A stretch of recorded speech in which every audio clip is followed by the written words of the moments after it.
ابن آدم یہ خطا کرتا ہے، یہ غلطی کرتا ہے، اس سے گناہ سرزد ہوتا ہے. یہ اللہ کے محبوب ارشاد فرما رہے ہیں سوائے ان کے کہ جن کو اللہ تعالیٰ گناہوں سے محفوظ رکھے.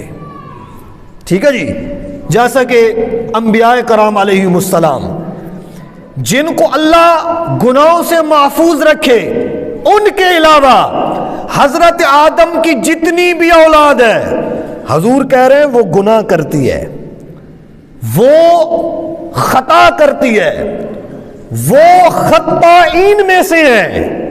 اور حضور نے ارشاد فرمایا کہ خیر الخطائین، ان گناہگاروں میں سے سب سے بہتر گناہگار.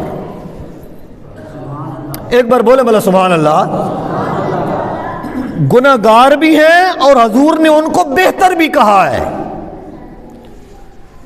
آپ لفظ سمجھیں حدیث پاک کے کہ تمام ابن آدم گناہ کرتے ہیں، ان سے خطائیں سرزد ہوتی ہیں، لیکن ان میں سے جو سب سے بہتر خطا کار ہیں، سب سے بہتر گناہگار ہیں.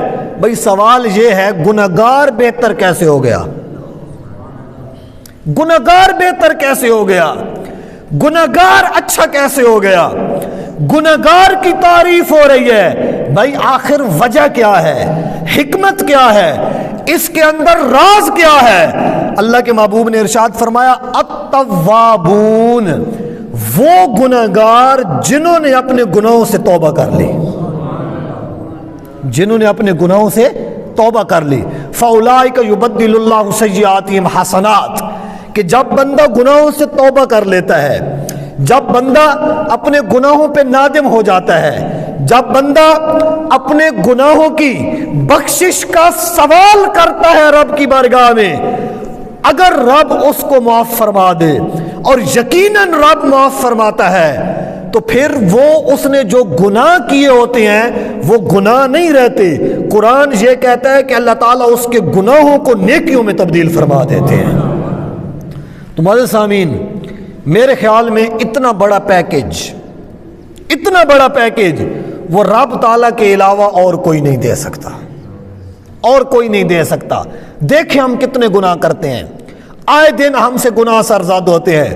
اللہ تعالیٰ نے کبھی ہماری روٹی بند نہیں کی، کبھی ہمارا کھانا بند نہیں ہوا، کبھی یہ نہیں ہوا کہ اس شخص سے نیند چھین لو.